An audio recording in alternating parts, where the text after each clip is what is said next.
தென்கிழக்கு தேன் சிட்டு செம்பருத்தி பூ முட்டு செல்லம் கொஞ்சதே தாலாட்ட. சார் கொஞ்சம் ஸ்மைல் சார், ஸ்மைல் பண்ண. ஓகே, முடிஞ்சிடும். ஓகே, அப்படியே எல்லாம் சும்மா நடந்து வந்து வாக் பண்ணி வந்து நல்லா ஹாப்பியா எல்லாம் பேசி வாங்க. ஆல் ஃபேமிலி நல்லா சிரிச்சு சார பாருங்க.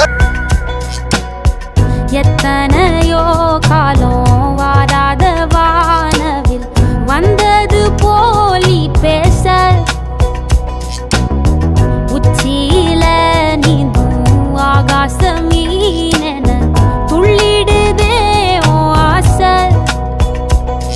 மழை அடிக்கும் ஓஞ்சிருப்பில் செடி முளைக்கும் நான் பூவாக. வெயில் அடிக்கும் நாள் வரைக்கும்